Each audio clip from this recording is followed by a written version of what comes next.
Bien-aimés, nous avons commencé l'enseignement le lundi passé et le titre de l'enseignement ou bien de cette série d'enseignements est la nature de Jésus-Christ en nous. Alléluia.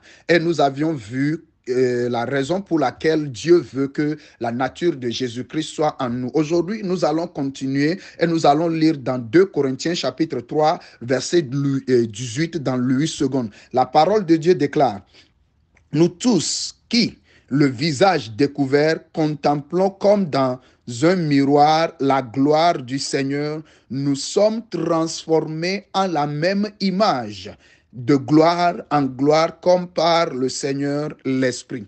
Tu vois, la Bible dit que Dieu déclare. Jésus-Christ parle, ou bien l'apôtre écrit sous l'onction du Saint-Esprit. Il dit, nous tous qui avaient le visage couvert. Qu'est-ce que cela voudra dire? Parce que lorsque Adam a échoué, lorsque Adam a quitté le plan divin, que s'est-il passé? Nous avons tous le visage voilé. L'ennemi nous a aveuglés. C'est pourquoi la Bible déclare que l'ennemi a voilé nos yeux pour que nous ne puissions pas voir la lumière. Vous voyez maintenant? Donc l'apôtre nous dit ici que ce qui était réellement passé, c'est que nous sommes tombés dans l'obscurité. Nous avons le visage couvert. Nous ne pouvons pas voir la lumière. Nous ne pouvons pas accéder à la lumière de Dieu ou bien à la nature de Dieu. Mais il dit, puisque nous voyons comme lit Jésus dans un miroir, et lorsque tu regardes dans le miroir, qu'est-ce qui se passe? Tu te vois toi-même dans le miroir. Donc il dit, de la même manière que nous pourrons regarder dans le miroir, c'est de cette même manière que nous serons transformés. La transformation dans le corps du Christ, c'est ce qui est l'œuvre que le Saint-Esprit fera dans ta vie. Si du moins tu as donné ta vie à Jésus, si vraiment ta vie appartient à Jésus-Christ, ce qui se produira en toi, ce qui se produira dans ta vie, c'est ceci. Ta vie témoignera la nature de Jésus-Christ. Donc il dit, nous serons transformés. Il dit, nous sommes transformés. Vous voyez, ce n'est pas que tu deviendras, mais il dit, nous sommes transformés. Où serons-nous transformés? Là où nous avons chuté, là où nous avons abandonné Dieu. La nature que nous avons reçue, qui est la nature pécheresse, qui a transformé ou bien déformé la nature que Dieu a déposée en toi. La Bible dit, dans le verset 17, il dit, or le Seigneur c'est l'Esprit. Et là où est l'Esprit du Seigneur, là est la liberté. Donc si du moins tu as reçu le Saint-Esprit, si vraiment tu te proclames à avoir le don du Saint-Esprit, tu ne pourras pas avoir le don sans avoir l'Esprit. Donc si tu as vraiment reçu l'Esprit, l'œuvre que fera l'Esprit dans ta vie, c'est l'Esprit qui t'amènera à la transformation. Il y a beaucoup qui crient aujourd'hui que je suis chrétien, je suis né de nouveau, mais quand tu regardes leur vie, leur caractère, leur manière d'agir, il n'y a pas de changement dans leur vie. Ils n'ont pas cette transformation dont la Bible parle ici. Or, la Bible dit que les choses anciennes sont passées. Voici, toutes choses sont devenues nouvelles. Qu'est-ce qui est devenu nouvelle? C'est le caractère. C'est le caractère. Tout le monde te reconnaît comme quelqu'un qui est mélancolique. Mais lorsque tu donneras ta vie à Jésus, ils découvriront que quand le Saint-Esprit, tu t'exposes au Saint-Esprit, tu t'adonnes au Saint-Esprit, le Saint-Esprit prendra ce qui est mélancolique en toi et fera de toi quelqu'un qui est doux. Une personne douce, une personne qui a la nature douce de Jésus-Christ en lui. C'est en cela que le monde saura que tu es transformé.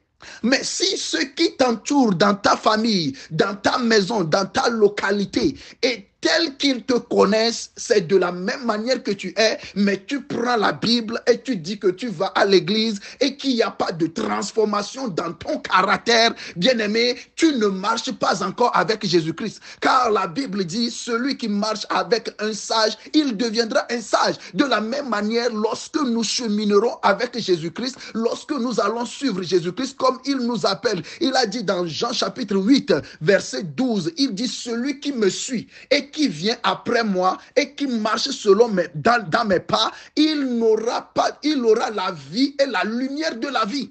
Et qu'est-ce que la lumière fait? La lumière expose. Qu'est-ce que la lumière fait? La lumière transforme. Et lorsque tu as la lumière de Jésus-Christ, la lumière qui donne la vie, lorsque la vie qui donne la lumière est en toi, ce qui démontrera que ton caractère, ce que tu manifesteras, proviendra de la lumière et non de l'obscurité. Donc si nous crions que nous sommes chrétiens, nous sommes enfants de Dieu, mais nos caractères, nos comportements, nos attitudes dans la société ne révèlent pas à la société que nous sommes transformés, comment pourront-ils nous suivre? Ils ne pourront jamais nous suivre parce que ce que le monde possède, nous possédons. Ce que nous appelons bénédiction, le monde aussi possède. Donc, ce qu'ils n'ont pas, c'est la nature de Jésus-Christ. C'est la personnalité de Jésus-Christ. Donc, lorsqu'ils verront que toi qui avais beaucoup de concubines auparavant, mais quand tu as donné ta vie à Jésus-Christ, tu as laissé tous tes concubins ou bien tes concubines et tu t'es donné à Jésus-Christ. Et maintenant, ils ont essayé par tous les moyens pour t'avoir dans le piège. Mais toutes les tentatives ont échoué. C'est en cela qu'ils reconnaîtront que celui-ci vraiment, il est transformé. Maintenant, ce dernier, on peut le croire, on peut le suivre. Mais aujourd'hui, bien-aimé, depuis que tu as donné ta vie à Jésus, combien de personnes ont vu ton comportement, ton caractère et ils t'ont dit, nous allons suivre ton Dieu. Nous allons suivre le Dieu qui t'a transformé. Si cela n'est pas ainsi, cela voudra dire que nous n'avons pas encore la transformation que Dieu veut. Or, dans Romains chapitre 8 que nous avions lu, il a dit que la nature de son Fils, Jésus-Christ, soit en nous.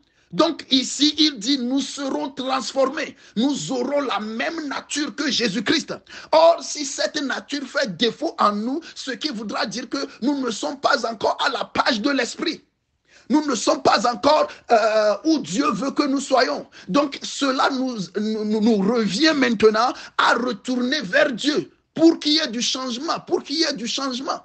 La transformation, c'est de quitter l'état adamique et de venir à l'état de Jésus-Christ. Et Jésus-Christ, lorsqu'il est venu, qu'est-ce que Jésus-Christ est venu faire? Il est venu ôter le péché. Et lorsque tu liras Matthieu chapitre 1, verset 21, il dit, il sauvera son peuple de son péché. Donc le péché est ôté. Pourquoi gardes-tu le caractère du péché? Il faut laisser tomber le caractère du péché. Maintenant, cherche à ressembler à Jésus. Cherche à être comme Jésus. Ne te limite en quoi que cela concernant la nature de Jésus-Christ. Cela nous est déjà exposé. Cela nous est déjà donné. C'est pour cela que Jésus-Christ est mort. Pour que nous ayons sa nature en nous. Alléluia. Pour qu'il puisse demeurer en nous. Si tu parles en langue, mais ton caractère ne reflète pas la lumière, bien-aimé, je suis désolé pour toi. Tu ne fais rien. Tu n'es qu'un cymbale sonore qui résonne. Alléluia. Nous arrêter sur ce point et si Jésus-Christ tarde à venir, le lundi à venir, nous allons continuer. Bien-aimé, ce que tu dois retenir est que tu dois t'exposer à la transformation. La transformation que donne l'esprit, non pas ce que donnent les êtres humains. Parce que je vois aujourd'hui dans le corps du Christ qu'il y a beaucoup de choses qui se passent. Quand quelqu'un veut être ordonné pour devenir pasteur, on lui dit qu'il doit se donner à la consécration. Bien-aimé, aucun être humain aujourd'hui, lorsque Jésus-Christ est venu, lorsque le Saint-Esprit est là, il n'y a aucune position qu'on te donnera qui t'amènera à la consécration. Mais le jour que tu as donné ta vie à Jésus, tu es appelé à ressembler à Jésus-Christ. Que Jésus te bénisse, qu'il soit avec toi et que la main de Dieu soit sur tout un chacun de vous. Que le Saint-Esprit vous donne la compréhension au nom puissant de Jésus-Christ. Amen. Soyez bénis.